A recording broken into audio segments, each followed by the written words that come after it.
Assalamualaikum warahmatullahi wabarakatuh. Alhamdulillahirabbil alamin wassalatu wassalamu ala asyrafil anbiya'i wal mursalin wa ala alihi washabihi ajmain. Asyhadu an la ilaha illallah wahdahu la syarikalah wa asyhadu anna Muhammadan abduhu wa rasuluhu la nabiyya ba'dah. Bapak, Ibu, kaum muslimin dan kaum muslimat, jemaah maghrib yang berbahagia, puji dan syukur sama kita ucap kepada Allah. Alhamdulillahirabbil alamin. Salawat dan salam buat junjung kita Nabi Muhammad sallallahu alaihi wasallam. Allahumma salli ala Muhammad wa ala ali Muhammad. Terima kasih kepada Al-Ustaz Alfi Wahyudi yang telah berkenan hadir. Marilah kita awali pengajian kita dengan baca Bismillahirrahmanirrahim. Kepada Al-Ustaz, waktu dan tempat kita persilakan.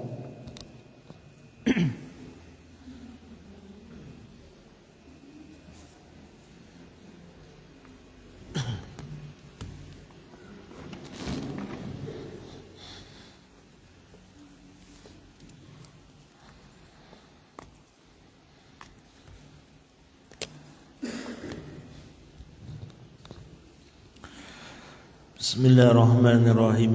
Assalamualaikum warahmatullahi wabarakatuh. Alhamdulillahi hamdan yuwafi ni'amahu wa yukafi'u mazidah. Ya Rabbana lakal hamdu kama yanbaghi li jalali wajhikal karimi wa li azimi sultani. Ashhadu an la ilaha illallah wahdahu la sharika lah. وأشهد أن سيدنا محمدا عبده ورسوله لا نبي بعده أما بعد. Yang kami muliakan dan kami hormati Bapak dan Ibu pengurus, nenek mama, alim ulama, para orang-orang tua kami, Bapak dan Ibu kaum muslimin wal musliman, yang insya-Allah pada hari ini kita dirahmati dan dimuliakan oleh Allah Subhanahu wa taala. Ucapan rasa syukur kembali kita sampaikan kepada Allah dengan ucapan Alhamdulillahi Rabbil Alamin. Salawat dan salam kepada Rasulullah. Allahumma salli ala Sayyidina Muhammad wa ala ahli Sayyidina Muhammad. Bapa dan Ibu yang dirahmati dan dimuliakan oleh Allah, pada hari ini, malam ini adalah malam ke-12 di bulan Rabiul Awal. Artinya kita diingatkan kembali berkaitan dengan salah satu peristiwa terbesar di dalam sejarah Islam, yaitu lahirnya manusia yang paling mulia, yakni Rasulullah sallallahu alaihi wasallam. Maka inti dari mengingat kelahiran Nabi ini bukan hanya sekedar kita mengetahui bahawa beliau lahir tanggal 12 Rabiul Awal. Bukan hanya sekedar setiap tahun kita ingat kembali, setiap masuk Rabiul Awal kita ingat kembali Nabi dilahirkan. Bukan hanya sebatas itu saja, tetapi lebih daripada itu yang diminta. Bagaimana ketika kitalah masuk ke dalam Rabiul Awal, kita diingatkan kembali kepada Nabi yang tujuannya agar kita bisa meniru segala kepribadian dalam hidup dan diri Rasulullah. Artinya kita diingatkan kembali kepada sosok yang paling mulia, sosok yang paling agung, yaitu Nabi sallallahu alaihi wasallam. Maka untuk apakah Nabi ini dilahirkan di atas dunia? Salah satu daripada dakwah beliau, sebagaimana yang kita ketahui di dalam hadis Nabi, innama bu'ithtu li utammima salihal akhlaq, bahwa sesungguhnya aku, kata Nabi, diutus oleh Allah ke permukaan bumi ini untuk menyempurnakan, memperbaiki akan setiap akhlak-akhlak manusia, kata beliau. Artinya ketika kita mengingat Rasulullah, ada satu hal yang mesti kita ubah dalam hidup kita, kalau memang kita mengaku sebagai umatnya Nabi Muhammad, kalau memang kita mengaku sebagai umat yang cinta kepada beliau, apakah yang mesti kita rubah sebagai bukti cinta dan ingatnya kita kepada Rasul? Bagaimana kita mengikuti tugas beliau diciptakan, yaitu memperbaiki akan akhlak kita seperti akhlaknya Rasul sallallahu alaihi wasallam.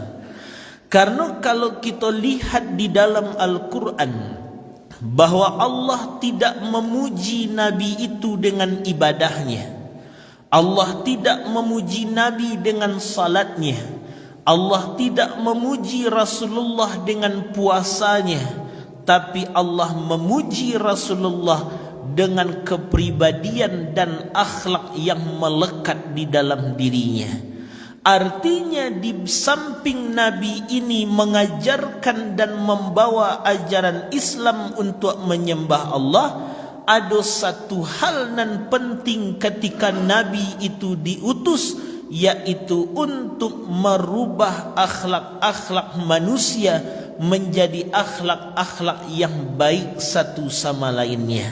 Maka ini nan akan kita lihat malam hari ini, akhlak apakah yang dirubah oleh Nabi dan yang diinginkan oleh Rasulullah, supaya kita nanti bisa mengambil contoh kepada Rasul sallallahu alaihi wasallam. Di antara akhlak yang diajarkan oleh Rasulullah berkaitan dengan akhlak sesama kita sebagai hamba-hamba Allah Subhanahu wa ta'ala. Karena memang ketika Nabi membawa ajaran agama Islam, bahwa Islam menempatkan pemeluk Islam sebagai saudara satu sama lainnya. Saudara apakah yang dimaksud? Secara tidak langsung minimal antara seseorang dengan orang lain terikat dengan secara kemanusiaan, atau kita dengan orang lain terikat dengan satu agama yaitu Islam. Artinya kita ini adalah saudara satu sama lainnya. Itulah yang disampaikan Allah dalam Quran surat Al-Hujurat. Pada ayat yang ke-10 Allah mengatakan, innamal mu'minuna ikhwah, sesungguhnya orang-orang mukmin itu bersaudara, kata Allah. Di dalam hadis pun Nabi mengatakan, al-muslimu akhul muslimi, orang muslim itu menjadi saudara bagi muslim lainnya. Di dalam hadis lain Nabi mengatakan, al-mu'minu lil mu'mini kal bunyani yashuddu ba'duhu ba'da, bahwa antara orang mukmin dengan mukmin lainnya seperti satu bangunan yang saking menguatkan satu sama lainnya. Artinya ada satu hal yang ingin dibawa oleh Nabi. Tugas Nabi Muhammad ini salah satunya bagaimana membuat orang-orang, umumnya setiap manusia, saling menghargai dan berakhlak dengan akhlak yang baik. Tidak hanya sesama muslim, tapi juga dengan non-muslim kita disuruh berakhlak baik. Apalagi dengan sesama yang beriman kepada Allah, saudara, kata beliau. Makanya ini nan mesti digambarkan. Makanya kalau kita lihat Bapak Ibu, ketika Allah mengatakan sesama awak ko saudara, sesama orang yang Islam dan beriman itu ibarat satu bangunan yang kokoh dan akan saling menguatkan satu sama lainnya, maka Islam mengajarkan ada hal-hal nan mesti dijauhi dari seorang muslim agar sebagai bentuk akhlaknya kepada sesama. Jadi baru kailo awak dengan awak, baru dikatakan akhlak awak baik dengan sesama kalau beberapa hal kita mampu untuk meninggalkannya. Apa saja yang mesti kita tinggalkan dan jauhi. Kalau kita merujuk kepada Al-Hujurat ayat ke-11-nya, Allah mengatakan bahawa sesama orang-orang Muslim janganlah merendahkan dan mengolok-olok orang lain atau kaum yang lainnya. Konon perlu direnungkan. Jangan pernah seseorang Muslim merendahkan, mengolok-olok, mencemooh orang-orang lain, kata Allah. Kenapa ya Allah? Karena boleh jadi orang yang engkau rendahkan itu, orang yang engkau olok-olok itu, orang yang engkau caci maki itu, boleh jadi ia lebih mulia di hadapan Allah dibanding dari dirimu. Konon kadang dicontohkan oleh Nabi. Dulu ada seseorang sahabat Nabi. Jangan kau mencaci orang le Bapak Ibu. Jangan kau merendahkan orang dengan kata-kata yang menghina le. Jangan memperolok-olok orang dengan kata-kata yang tidak pantas. Yang biasa-biasa pun tak boleh. Kini kan penyakitnya merdeka. Apa penyakitnya? Yang di atas mencemooh yang di bawah, yang di bawah pun tak kalah mencemooh nan di atas. Nan di atas mengecek nan di bawah tolol misalkan. Nan di bawah tak lama kalah. Sampai sumpah serapah keluar. Caci mencaci keluar. Tu ndak batu ada sasik ko, macam-macam kalimat nan keluar. Apakah diajarkan oleh agama kita seperti itu? Tidak. Inilah nan awak khawatirkan nanti di akhirat kita lelah ibadah. Panik sembayang 5 kali sehari semalam. Panik berpuasa Senin Kamis setiap pekan. Panik wak puasa Ayyamul Bid. Lelah wak membaca Quran 1 hari 1 juz, tapi lidah kita ndak ubahnya dan tak pernah berhenti mencaci, merendahkan dan mengolok orang lain. Ndak ada nilai ibadah dan dilakukan itu. Bakok mode itu. Ko contohnya, dulu ada sahabat namanya Abdullah bin Mas'ud. Abdullah bin Mas'ud ini punya fisik batihnya ketik. Batihnya kok ketik. Ketika Abdullah bin Mas'ud ini punya betis kecil, satu ketika beliau ingin mengambil ranting kayu untuk siwak, tangkik kain seketik. Nampak di sahabat nan lain batih leo ketik. Ketika nampak di sahabat nan lain, galak sahabat mencaliak batih ketiknya itu. Ketika sahabat tertawa, Nabi berkata, apa nan kalian tertawakan? Menjawablah para sahabat, kami tertawa karena mencaliak batih Abdullah bin Mas'ud. Kuruh ya Allah, wahai Nabi, mencaliak batihnya ketik ya Rasulullah. Apa kecik? Nabi mengatakan, demi zat yang jiwaku berada di tangannya, bahawa kedua betis yang kecil itu lebih berat timbangannya daripada gunung Uhud, kata Rasulullah. Coba bayangkan, mancimeh batih orang ketik se ndak disukai dek Nabi Muhammad. Ambil nanti dalam kitab Ar-Risalah Al-Qushairiyah, apa kata Nabi mengatakan. Satu hadis disampaikan dari Abi Hurairah, anna rajulan qama, satu ketika ada seorang laki-laki tagak dengan Nabi Muhammad. Ketikanya sedang berdiri dengan Nabi Muhammad, ndak mungkin kok ndak taluk kakinya tagak lain. Dia bayarnya duduk. Orang tagaknya duduk. Apa kata sahabat yang lain mengatakan, ma'ajaza fulan, lamah nasi fulan tu. Orang tagaknya duduk, lamah. Apa jawaban Nabi? Akaltum akhakum waqtabtumuhu, kamu sudah memakan daging saudaramu karena kamu menceritakan aibnya. Coba bayangkan Bapak Ibu, mengecekan batih orang ketik saja ndak disukai dek Nabi. Mengecekkan orang tu lamah deknya tagak di bayanya dua-dua. Lamah sianu tu mah. Mengecek model itu saja. Nabi mengetik, engkaulah seperti memakan daging saudaramu. Apalagi mului awak nanti sabanta mencacik, memperolok, merendah-rendahkan orang. Jadi hati-hati. Lidah kau bisa mengantarkan orang ke surga dengan zikir Quran dan dibacanya. Lidah ini bisa membuat orang mati husnul khatimah dengan la ilaha illallah dan dibacanya. Tapi lidah akan tetap bisa mengantarkan orang ke neraka disebabkan lidah konan suka merendahkan orang lain.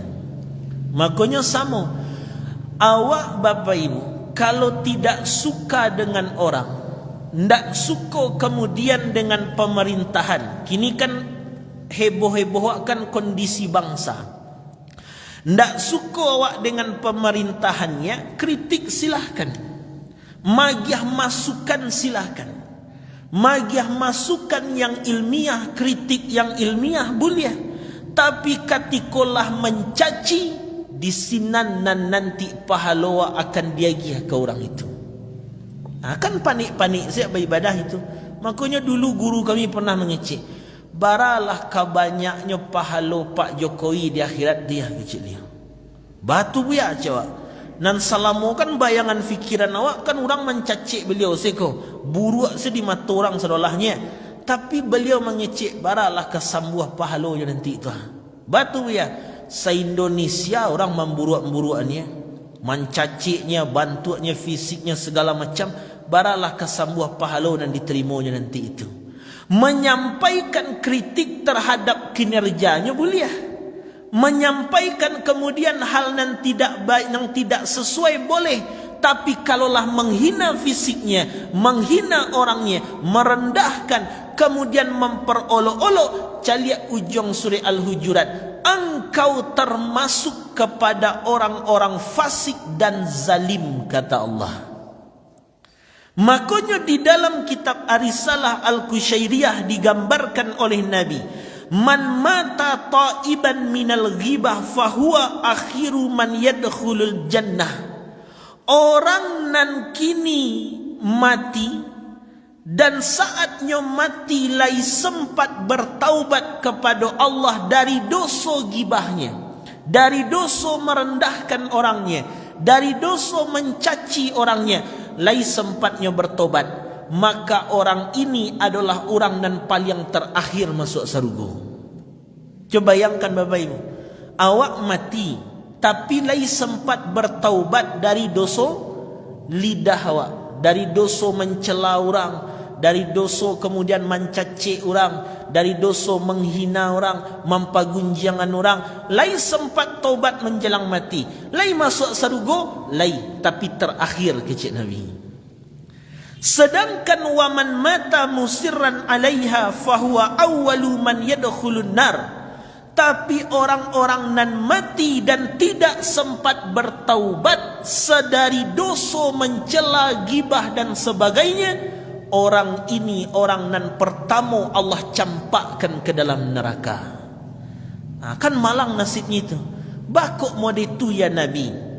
Karena kalau orang tu babuek dosa minum khamar, mabuk-mabuk orang tadi, itu cuma dosa dirinya saja. Kalau orang tu kemudian orang ini minum narkoba misalkan, itu dosa dirinya. Tapi kalau nyolah zalim ke orang dengan menghina, merendahkan, mencaci maki, ko dosonya jo Allah dan dosonya dengan manusia. Maka dicari apa-apa pejabat waktu untuk minta maaf nanti itu. Itu yang kamu sampaikan. Jadi kadang kan awak-awak di bawah kuna nebohnya Pak Ibu. Orang-orang di atas itu santai-santai saja. Kan nampak dia Bapak Ibu. Lah sudah nanti bertarung-bertarung, hanya satu dua lah. Lah nanti nampak orang tu bercakap-bercakap dalam debat dan orang-orang tu nanti sekelompok lah, bagabuang lah, bakawan kerajo samo. Anan dia awak, orang kolah bakerajo samo, awak cakap-cakap sampai kini bro. Aku penyakitnya. Akhirnya dek bercakap-cakap tu mencimai, asa nampak sianu tu lalu, tu paja tu dan memilih sianu dulu tu. Itu gambarannya. Tu sianu tu nama nukung sianu dulu tu banci nak celiaknya. Baralah kabih pahala setiap mencaliaknya mencimiih terhitung. Ndak sempat taubat menjelang mati, paling dulu masuk neraka kata Rasulullah. Jadi hati-hati dengan itu. Jangan sampai mencela orang lain dan memperolok-oloknya, merendahkannya dan sebagainya.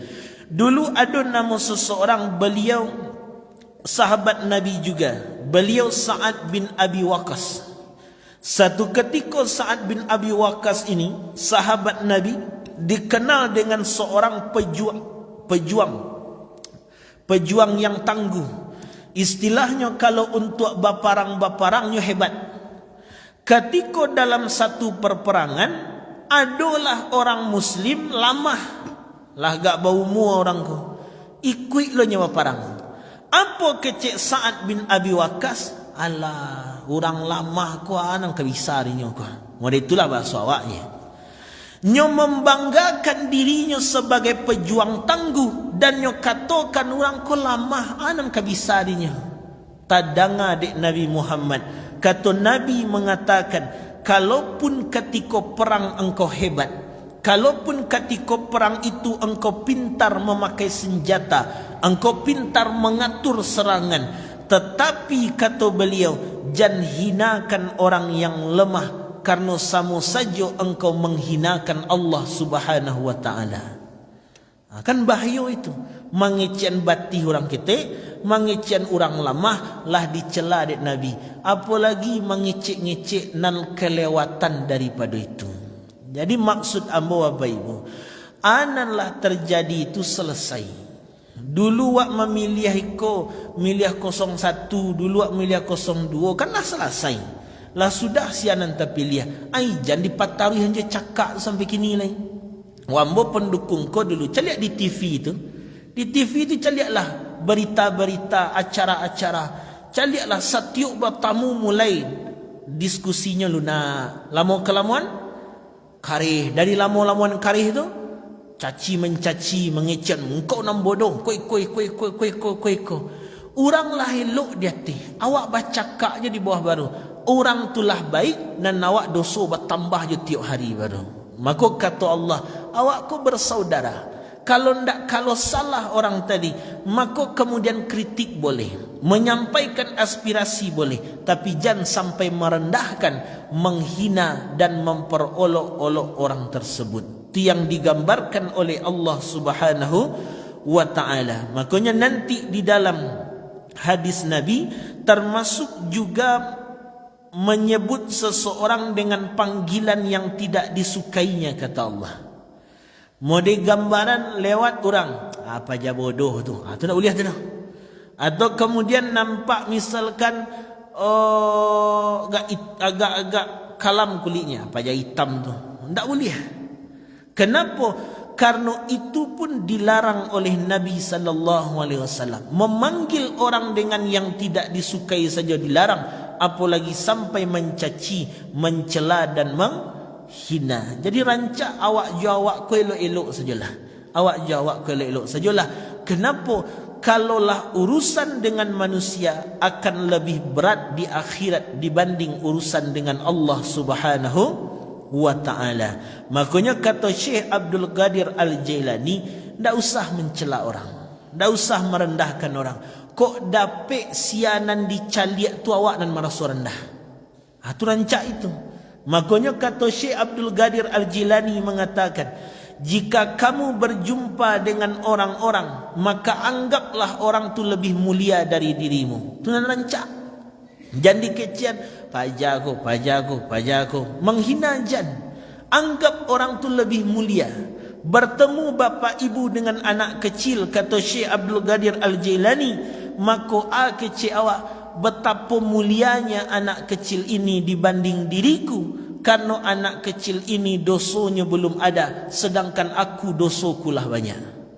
Bertemunya dengan orang tua, makanya akan berkata, betapa mulianya orang tua ini dibanding aku. Bakok mode itu, karena orang tua ku lah lebih dulu mengenal Allah dan lah lama beribadah, sedangkan aku walun lama beribadah ke Allah ni. Bertemunya dengan orang alim, orang berilmu. Betapa mulianya orang berilmu. Ia beribadah dengan ilmunya, sedangkan aku banyak ibadah dan belum ketahui ilmunya. Bersoboknya dengan orang yang tidak alim, makanya akan berkata, betapa mulianya orang tak alim ini. Kenapa nyoba buat dosa pun kadang dosanya tak tercatat banyak, sedangkan aku yang tahu babuat dosa langsung gadang dosa yang dicatatkan. Sianan dipandang jan celah, tapi caliak ke dalam, ijan sering-sering menunjuk ke luar. Tu nan dia kan. Gini kan penyakit awak itu. Nan diurang sana nampak, nan dia awak salah saja. Nan dia awak batua, diurang salahnya. Manga-manga salah saja. Apalagi sampai menuduh-nuduh orang salah, ku bahaya ku. Kemarin tu ada Bapak Ibu, ambo agak sayangkan satu orang jemaah kami. Apa kecik beliau? Nampaknya orang lewat di depan orang lain. Kecik ibu tu, tak tentunya dikaji mah hadis Nabi lain mengician. Aku benci miih tu. Tak tentu jo kaji. Tambah tanya tak tentu jo kaji ba abu. Caliak sianu tu lalu di muka orang menunduk-nunduknya lalu. Tu masalahnya bu. Tak boleh. Kan ada kajinya tu hadis Nabi. Aku lah mencela sekali tu. Hadisnya bu, dikirimnya kamu, kirim kamu bisa ni. Jadi ditulisnya di ibu tu, dimasuknya ke grup. Saat dimasukkan ke grup, dibuat dulu di ibu tu di bawah. Haram dan syirik orang-orang yang lewat di depan orang lain dalam keadaan yang menunduk. Bapak Ibu kalau lewat di muka orang menunduk atau tidak? Lewat kau, mau kini kau. Ambo lewat di tengah-tengah kau, atau ibu bapak lewat di tengah-tengah kau. Saat lewat di tengah-tengah kau menunduk apa tidak? Menunduk. Iya. Kata ibu tu, kalau ibu bapa menunduk berarti sama model kecil ibu tu. Apa ibu tak tentu je kaji. Lain dah apa ibu kecil model itu. Batu hadisnya ada. Kecil ibu tu. Hadisnya ada. Sudah kami cari hadisnya dan ditemukan nanti dalam beberapa riwayat. Ada nanti ditemukan dalam riwayat Imam Ibn Majah, dalam riwayat Imam Tirmizi dan riwayat Imam Ahmad. Hadisnya dari sahabat Anas bin Malik qala kulna, kami berkata, ya Rasulullah ayanhani ba'duna li ba'din, wahai Nabi, lai boleh kami lewat di depan sebahagian orang sambil membungkukkan badan saat lewat bertamu dilewat di depannya? Nabi menjawab, qala la, tak boleh. Balik tu Bapak Ibu. Kini yang mau tanya beliau, Bapak Ibu beribadah ikut Nabi atau tidak? Ikut Nabi. Kini kecik Nabi tak boleh lewat di depan orang dalam keadaan membungkuk. Sudah mendengar hadis kok lalu je Bapak Ibu muka orang membungkuk atau tidak? Membungkuk je atau tidak? Lewat wak di muka orang ku tua-tua salahnya pada Bapak Ibu. Lewat wak membungkuk je apa tidak? Yo, melawan Bapak Ibu ke Nabi ya. Itu yang ambo maksud. Kadang kan awak suka menuduh saja. Model kecil ibu tadi kan sayang awak mendengar itu. Tak tentunya je kaji. Kan model itu. Kanlah merendahkan sekali. Lah sama itu merendahkan, lah masuk kategori jangan merendahkan orang lain. Kulah merendahkan nama kau. Tak tentunya kaji kau hadis Nabi kau. Bahkan dikecilnya puluh dibu tu haram dan syirik lewat di depan orang kalau sambil menunduk. Ternyata hadis ini tidak boleh dimakan mentah-mentah. Lah selesai dikaji oleh para ulama, sudah dalam kualitas hadis pada jalur hadis tersebut ada seorang rawi nan bernama Handanalah bin Abdirrahman As-Sadusi, dan jumhur ulama mengatakan dan melemahkannya. Berarti status kualitas hadisnya lemah di kala itu. Dan hadis ini sudah dijelaskan oleh para ulama. Salah satu beliau Sultanul Ulama, beliau Al-Imam Iz Abdus Salam Asy-Syafi'i mengatakan bahawa menundukkan kepala atau badan ketika lewat di depan seseorang jika menundukkan badan tidak sampai seperti ruku dan melebihi ruku di dalam sembahyang, la ba'sa, buliah ndak ba'adoh. Bangkok mode itu sebagai bentuk menghormati sesama awak orang-orang muslim. Tu kecik beliau. Sianan mengecek tu Sultanul Ulama gelarnya. Sultannya para ulama. Kalaulah gelarnya sultan ko tinggi atau tidak bapaknya? Tinggi. Sultannya para ulama ngecek lain ndak mau dia rukuk nunduknya atau lebih dari rukuk. Nunduk seketik boleh la baksa. Kenapa? Sebagai menghormati seseorang sesama awak orang muslim. Akan bahaya itu. Sifat merendahkan kau banyak kini. Sifat mencela banyak kini. Sifat mengolok-olok orang banyak kini. Sifat kemudian mencaci maki orang banyak kini. Sifat merendahkan orang banyak. Termasuk jo kaji pun dikeciannya. Ada tentunya jo kaji mah akanlah merendahkan orang itu.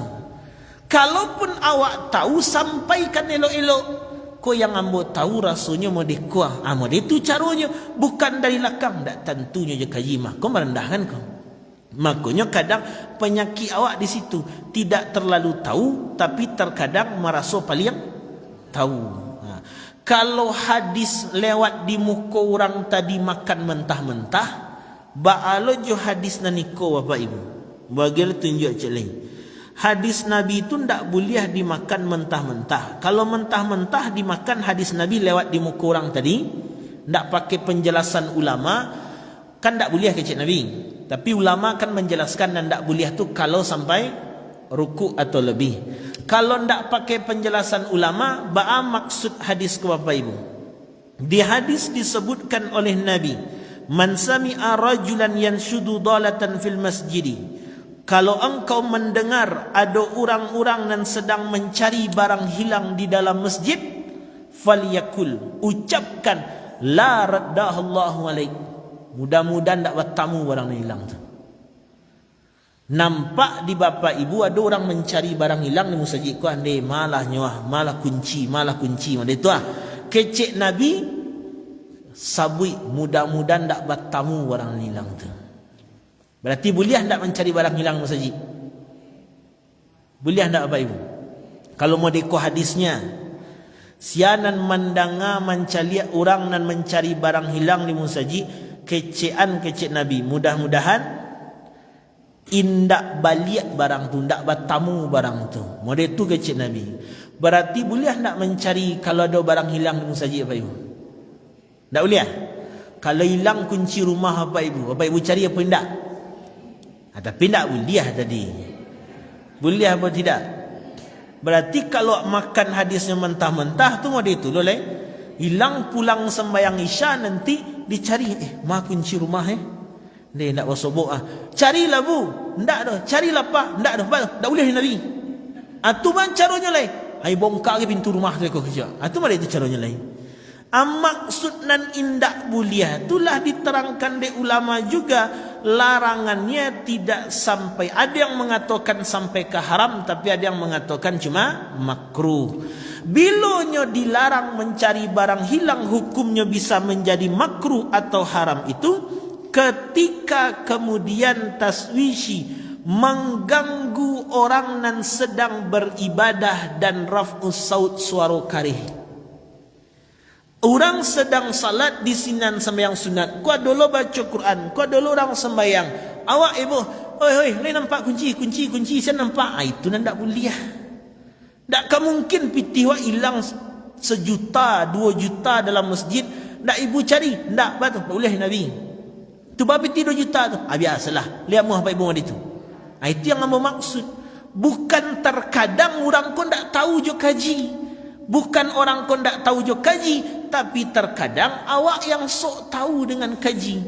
Karena sifat sombong dalam diri, muncul sifat suka merendah-rendahkan orang lain. Hati-hati dengan sifat itu, kata Allah. Jangan suka merendah-rendahkan orang lain. Jangan suka mengolok-olok seseorang. Itu yang digambarkan. Dan juga jangan suka mencela bahkan menggibahi. Lah kita singgung je tadi seketik. Jangankan mencela orang lain, jangankan menggibahi orang lain, bahkan mencela hewan pun tidak disukai oleh Nabi sallallahu alaihi wasallam. Dulu pernah dalam hadis digambarkan Ali bin Abi Talib berkata, "Nazzalna manzilan." Satu ketika kami tinggal di satu tempat bersama dengan Rasulullah. Tiba-tiba kami digigit hewan kecil. Ada semacam nyamuk lah. Pokoknya ketik lah. Nyamuk atau rayap atau apalah. Pokoknya kami digigit oleh hewan kecil. Saat kami digigit oleh hewan kecil, kata Ali, kami mencela hewan tadi. Kau Allah kata-kata dan keluar, pokoknya mencela hewan tu. Dia awak digigitnya. Maka Nabi berkata, apa kata Nabi mengatakan, la tasubbuha, jangan cela hewan itu. Kenapa ya Rasulullah? Karena hewan-hewan tersebut adalah hewan yang berkah, karena memerekalah dan membangunkan kalian untuk berzikir kepada Allah. Mencela hewan saja tidak boleh, apalagi mencela sesama Muslim. Hewan tidak boleh dicela, apalagi kemudian mencela sesama Muslim. Maka tinggalkan mencela-mencela itu. Tidak usah terlalu batangka mencela. Semakin banyak wak mencela, semakin banyak je dosa wak. Itu yang disampaikan oleh Allah di ujung Al-Hujurat tadi. Maka orang-orang yang mencela, merendahkan, mengolok-olok orang lain, menggibahi orang lain, maka inilah orang-orang nan zalim, kata Allah. Kalaulah gibah, lebihlah dosa daripada itu. Gibah tu bagaimana? Banyak dosa-dosa tentang gibah itu. Bahkan juga pernah disebutkan wakila. Maka nanti kata Allah, siapa nan digibahi, aku nan digibahi, tapi ucapannya cuma kila. Kila aku pendapat yang agak lemah. Wa mani, siapa orang yang digibahi bighibatin, dengan siapa orang yang digibahi dengan satu gibahan atau gunjingan, ghafarallahu lahu nisfa dzunubi, Allah mengampuni setengah dosa orang tadi. Jadi daripada menggibahi, rancak digibahi. Jadi kok digibahi orang biasa lawak, mudah-mudahan itu yang kemampuan dosa. Bahkan nanti disebut juga nanti wakila yu'tar rajulu kitabuh. Ada seseorang nanti di akhirat dia giah buku catatan amalnya. Fayara fihi hasanatin lam ya'maluha. Saat kemudiannya menerima catatan amalnya, dicaliaknya catatan tu, tidak ada sedikit pun amal-amal buruknya. Yang ada amal baik si nampak salahnya. Sehingga orang kau bertanya, dari mana amal elok kau ya Allah? Rasul-rasulnya ambo dulu tidak sebanyak kau mana beribadah engkau dah. Rasul-rasulnya dulu ambo tidak banyak nak beramal kepada engkau dah. Kok catatan ambo banyak kebaikannya? Kata Allah mengatakan, itulah sebab dek banyaknya orang nan menggibahimu. Berarti kalau orang nan digibahi catatannya penuh kebaikan, orang yang menggibah catatannya penuh keburukan. Maka tidak usah. Allah tu. Kita menyampaikan kondisi bangsa kita yang kita sama prihatin. Dengan beberapa oknum-oknum memang iya. Menyampaikan aspirasi boleh. Kita melontarkan kritik boleh, tidak masalah. Tapi jangan sampai mencela. Tambah lupa tang Bapak Kemenak, Bapak Menteri Agama. Bapak Menteri Agama ngecek lo seketik. Kalau wak komentari ndak Bapak rasul-rasulnya kurang pas kok medeko ndak ada. Atau kemudian kami kurang sependapat ndak ada. Tapi kalaulah mengecek, iko ndak batu ko lah sasik ko, ko yang ndak boleh. Akanlah mencela namanya itu. Jadi kalau ndak setuju, sampaikan ndak setujunya. Nanti yang wak khawatirkan Bapak Ibu, kama ka dicari orang-orang tu untuk minta maaf. Kama ka dicari orang-orang tu untuk minta maaf. Kama ka dituri orang-orang tu dia pernah mencela orang tadi. Maka hati-hati. Kenapa Allah mengatakan orang-orang ini adalah orang-orang yang zalim, kata Allah. Kalau awaklah termasuk kepada orang-orang zalim, apakah ancaman Allah bagi orang-orang yang zalim ini? Dan pertama, di Quran surat 25 Al-Furqan ayat 19, orang-orang yang zalim ini, wa may yazlim minkum nudzikhu azaban kabira, maka nanti orang-orang yang zalim ini akan kami timpakan azab yang besar kepada orang tadi. Di dalam Quran surat Ghafir ayat 52, bahwa Allah juga mengatakan pada hari ketika permintaan maaf tidak lagi berguna karena kezalimannya, maka orang-orang yang zalim, apa akibat kedua? Dijauhkan dari rahmat Allah Subhanahu wa ta'ala. Buka pula nanti Quran surat ke-22 ayat 45, kenapa banyaknya negeri yang telah kami binasakan karena kezaliman penduduknya. Maka boleh saja negeri awak kau banyak bencana musibah. Kenapa? Dek kezaliman awak. Yang di atas mencela, yang di bawah mencela, rakyatnya mencela, pejabatnya pun mencela. Lebih baik kini awak sama-sama untuk berbuat baik saja. Tinggalkan kezaliman. Karena banyak negeri yang telah kami binasakan karena penduduknya dalam keadaan zalim, kata Allah. Bahkan juga nanti dilihat hadis dan sering kita dengar, orang yang zalim adalah orang yang akan bangkrut nanti di akhirat. Makanya sebagai penutup, kita ingat satu hadis Nabi SAW dalam riwayat Imam Al-Bukhari. Kata Nabi mengatakan, mazlamatun li akhihi, barang siapa yang pernah berbuat zalim kepada saudaranya, maka hendaklah ia bersegera meminta halal hari ini kepada orang tadi. Jadi kalaulah tahu wa acok mencela orang, merendahkan orang, menggibahi, memperolok-olok dan sebagainya, sebelum meninggal capek minta halal. Capek minta halal. Ya ndak bersobok kami je orangnya. Kemarin nampak bertanya ke guru kami, kecik beliau itu gunanya. Awak kalau membaca Al-Fatihah kan ada niatnya apa ibu? Ila hadrati Nabil Mustafa, kan itu untuk Nabi, keluarga, sahabat, ayah, ibu, kakek, nenek, keluarga yang telah dulu. Ada kalimatnya di sini, bagi orang-orang yang haknya pernah kami ambil. Itu niatkan itu. Bakok mada itu diniatkan, ambo sampaian bacaan Al-Fatihah pahalanya Allah untuk orang-orang dan pernah haknya ambil. Maknanya yang pernah ambo zalimi. Gunanya kirim pahala tu banyak-banyak untuk orang tadi, supaya di akhirat nyo ndak bisa menuntut wak nanti. Nanti tuntiknya, acok engkau menzalimiku dulu, menggibahi ya. Ya kini bayar kini. Bisa lo menjawab nanti, jawab wak. Ya kalau minta ganti engkau, balik lo pahala nak mau kirim sebanyak tu. Baliklah. Akhirnya kan lunas jadinya lah.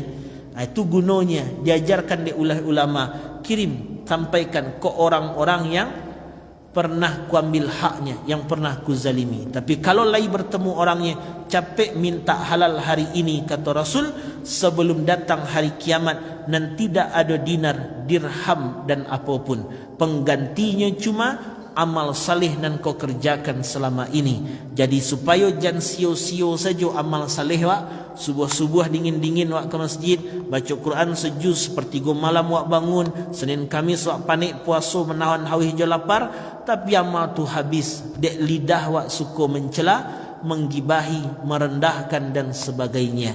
Yang sudah berlalu tinggalkan saja.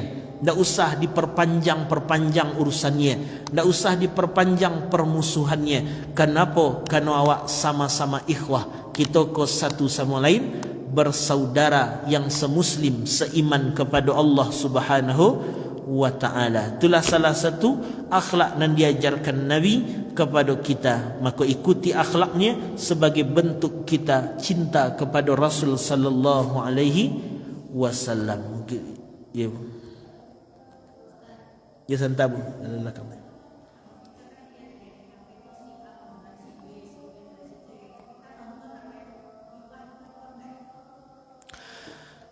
Masuk gibah atau tidak, nanti ada di kitab Daqaiqul Akhbar. Kalau tidak salah hamba pada bab neraka, kalau tidak salah, pintu neraka atau bab neraka, lupa. Di situ digambarkan di bagian hari kiamat, nanti digambarkan ketika hari kiamat terjadi, orang akan dibangkitkan dalam berbagai macam bentuk. Salah satunya ada nanti orang yang dibangkitkan selepas pasca kiamat dalam keadaan orang-orang yang dipakaikan pakaian berupa aspal panas dalam dirinya. Siapa orang-orang itu? Maka menjawablah Rasulullah, orang-orang ini adalah orang-orang yang tidak menjauh dari menceritakan orang lain. Jadi kalimatnya tidak menjauh dari orang yang sedang bergibah. Jadi bukan orang yang bergibah bercakap saja yang dihukum. Awak pun tak satu gibah, tapi mendengar saja. Duduk awak berdua je orang, kurang ku duduk berdua nyaman cerituan sianu. Terangah dia awak seketik, awak tak satu tu, biar diam-diam semelikanya. Tapi nan telinga awak satu mendengar aji itu ke masuk itu katanya. Disama dengan tadi, kalau lain diskusi yang baik-baik dengarlah, tapi tibalah yang tak baik tinggalkan saja. Khawatir nanti kok masuk ke dalam itu. Itu gambarannya ya. Itu gambarannya. Ada lagi ibu? Iya, masuk kategori itu. Last paket tu. Ada ibu?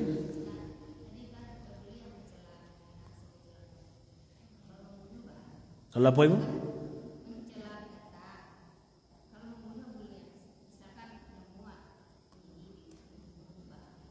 Oh, membunuh. Kalaulah mengganggu, tidak ada larangan ibu. Kalau mengganggu, kalau itu kan beda bahasan. Kalau itu kanlah mengganggu. Sama model kemudian binatang lain lah ular lalu di muka rumah wak lah menggaduh. Anda bolehkah ke di usia dibunuh? Kalau lah mengganggu keselamatan menggaduh tidak ada. Yang dilarang itu kan yang mencelanya. Karena kalimat-kalimat mencela itu kan banyak kalimat-kalimat yang tidak pantas biasanya. Kalimat macam-macam lah. Itu yang dilarang mencelanya. Itu gambarnya. Ibu. Dah Bapak Ibu? Itulah yang bisa kami sampaikan. Mohon maaf atas segala kekurangan. Sama-sama kita perbaiki akhlak kita. Kerana ke bulan Rabiul Awal, sama-sama kita kembali mencintai Rasulullah sallallahu alaihi wasallam, bukan hanya dengan mengaku sebagai umatnya, tapi lebih-lebih meniru akan kepribadian dan akhlak Rasul sallallahu alaihi wasallam. Mudah-mudahan dengan itu kita semua nanti kelak akan mendapati syafaatnya Rasul sallallahu alaihi wasallam. Amin ya rabbal alamin. Mungkin sekian Bapak Ibu kami sampaikan, mohon maaf atas segala kekurangan. Al-Fakir adaillah. Allahumma salli ala sayyidina Muhammad wa ala ali sayyidina Muhammad. Assalamualaikum warahmatullahi wabarakatuh.